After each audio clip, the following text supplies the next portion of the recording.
Welcome to Not This, Not That, where we push our boundaries of understanding and perception. I am your host, Rev Patricia Cagganello, and I invite you to join me as we open to the possibility that things may not be exactly as you believe, as you've been told, that there could be more, that in our collective consciousness is the potential for the all. You can find Not This, Not That on the Sacred Stories podcast, on sacredstoriesmedia.com, and on iTunes and all streaming services. Click to subscribe and join us each show. Today, we are expanding our boundaries of understanding on the topic of shamanism, and more specifically, our ancestors and ancestral memory from a shaman's perspective. We have the pleasure of speaking with one of our master teachers of our upcoming shamanism masterclass at Sacred U, multisensory animal and nature intuitive, Maria Vasquez. So welcome, Maria, to Not This, Not That. Oh my goodness, Patricia, thank you so much for having me, and thank you for having a platform for us to have these discussions, because where else are we talking about this? And yet it's so vital. I absolutely agree. I am, without a doubt. And the topic of shamanism specifically, I think is really, really close to my heart. And we'll get into why as the interview goes on, but as a master teacher and as a shaman yourself, explain to our audience from your perspective, what is shamanism? Shamanism is the reminder of our interconnectedness to everything. I mean, without even saying anything else, that's exactly what it is. And one of the things we're connected to are our ancestors, correct? Absolutely. So who are the ancestors from a shaman's perspective? Well, of course, we know about our biological ancestors, right up our lineage, who are our people, so to speak, from our mom's side, from our dad's side. But it goes even deeper than that, because it goes into being, again, that interconnectedness with everything, with the mountains, with the trees, with the animals, with other humans outside of our own tribe. So the ancestors are all of the living beings in all of the forms that are here and have been here. We are all connected as the human race. And again, even though we're showing up in different tribes, we have a collective history on this planet. All of us who have shared this planet since is further back than the records talk about have a history. And that's who we're talking about when we talk about the ancestors, all of them. And are you speaking across the entire world in cultures, civilizations that span the globe? Absolutely. Absolutely. We have all either within, if we go back far enough, we have this interrelatedness. We know this from science, but we also, as a spiritual being, we are all connected. We are all one. And so those mountains are my ancestors. Those people in the continent of Africa are my ancestors. Those on the continent of North America are my ancestors, whether they're here now or whether they were here before. And so it gives us perspective to think about who are the ancestors. And you mentioned the mountains, and I appreciate that, because the stone or the stone people or stone beings, as I think of them, speak to me very deeply. That is one of the reasons I'm thrilled to have a conversation on shamanism and to offer a masterclass on shamanism through Sacred U. In addition to the stone beings, the tree people, the devas, the animals, will the ancestors and the ancestral memory or energies extend to them also? Absolutely. I think about, spending time with the stone beings, like being with a grandparent, how they're this living record of history. And sometimes it's telling us silly stories about our parents. And sometimes it's bigger, like about our family and where they came from and how they got there and the trials and the wonderful things that have happened and everything that comes through us in our own cultures and our own tribes. And when we're there with the stone beings, they are holding that record. When we're there with the plants and the trees and the animals, they hold that record as well, and they can share it with us from a different perspective that supports us, like we've not even imagined before. So who are the specific ancestors that you connect to? Mm-hmm. So my particular biological family on my father's side were descendants of the Mayans in Guatemala and then the Basque people in Spain. And on my mother's side, we're Western Europe and Wales, that kind of area. So we've got all sorts of different tribal affiliations going on when you go back far enough. When I call in my ancestors, so I'm calling in those people, who are my direct blood lineage, but then of course I'm also calling in my relations to all Indigenous people around the globe now and in the past. I call in, of course, the stone beings, the tree beings, the plant beings, all of those kingdoms, the animal beings as my brothers and sisters and past ancestors, like the wisdom that they share as grandparents in that remembering of what we've forgotten and helping me learn my manners in how to relate with them and remember that we're actually allies and that I don't have to do this all by myself. So those are my main peeps that I connect with. I love when you say we don't have to do this all by ourselves, right? I mean, so we are supported, and there is a consciousness that we hold, and you're saying that all of the natural world and beyond, right, holds with us. Right. There's these natural rhythms and cycles that in our modern day life we've forgotten about. We're so out of sync. We wake up to, a noise from an alarm clock before there's even the sun is up. And then we go into a box with fake air and fake lights. And then we wonder why we feel disconnected from nature, from our life even. And so to come back into this reminder of the cycles that are going to benefit us most and keep us in harmony and have a sustainable life. But we feel the stirrings, don't we? We have a memory, many of us, when even just feeling out of sorts, I believe is because there's a memory of when we were in rhythm with the cycles, when we were connected. Would you agree with that? Absolutely. I feel like, it doesn't matter who your people are, like who you are descendants of. If you go back far enough, everybody was gathered around the sacred fire. And we have a deep cellular memory about that connection to the rhythms of the day, to the rhythms of the season, to following the stars and being in alignment and understanding that there are powerful times to engage in different activities, not from a space of superstition, but rather of a deep inherent understanding of natural rhythms and cycles.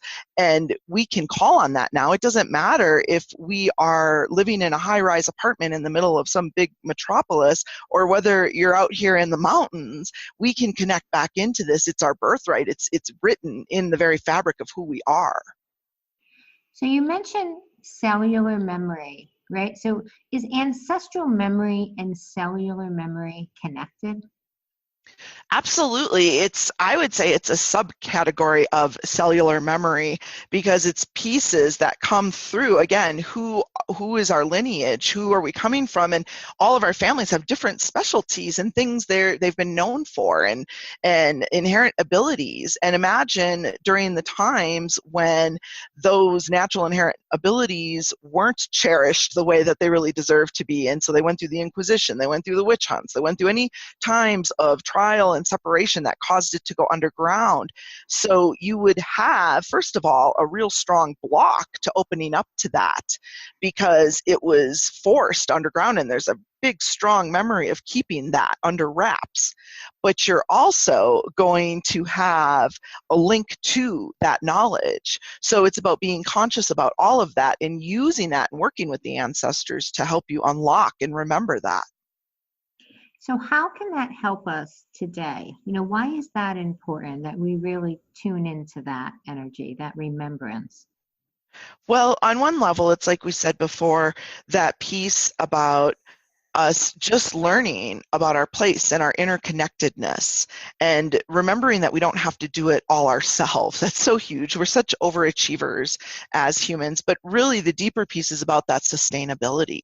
We have to remember that we are interconnected and that what we do, what I think, what I say, where I spend my money affects all beings on this planet. And am I being conscious with that? Am I being intentional?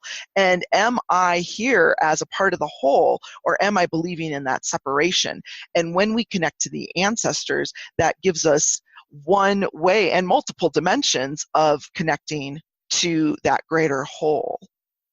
How about on a personal level, an emotional level, a psychological level?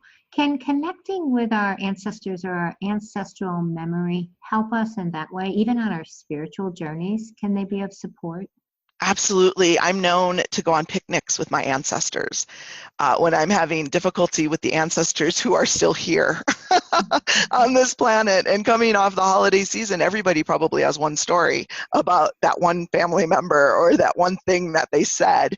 And there are times, where those people, say my grandparents, they're not here. And so I can't talk to them about, dad's being like this or mom's being like that, or, this is really tugging at my heart. But I can connect with them and I can tap into their wisdom, because energy is neither created nor destroyed. It simply changes form. So those people have only changed form, and we can still connect to their energy and their wisdom, and they can help us remember.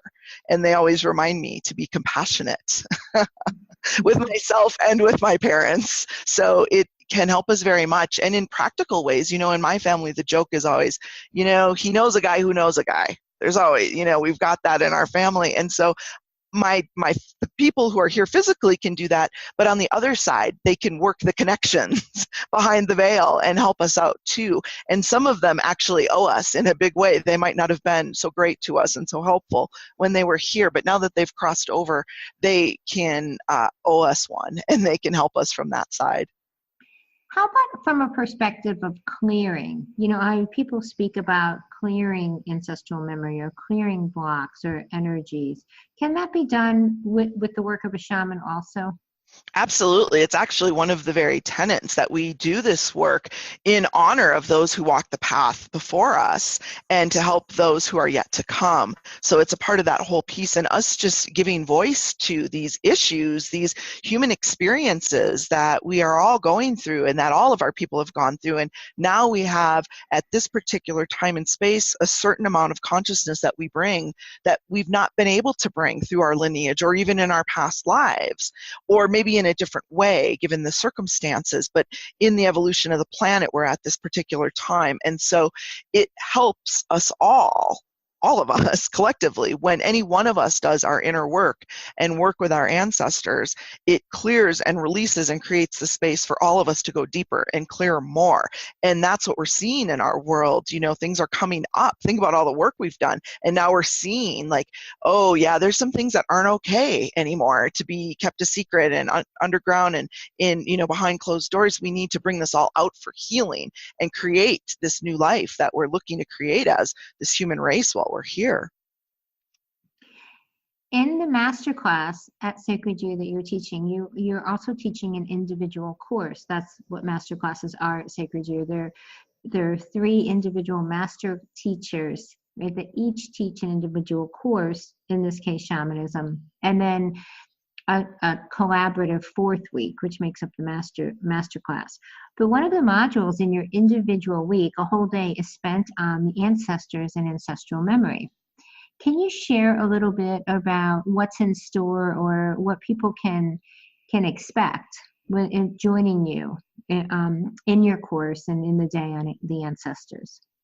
Yeah, it's so great to have this time and space to talk about it. But of course, we don't have the amount of time to go into each of these aspects and really the how to do that. What does that look like?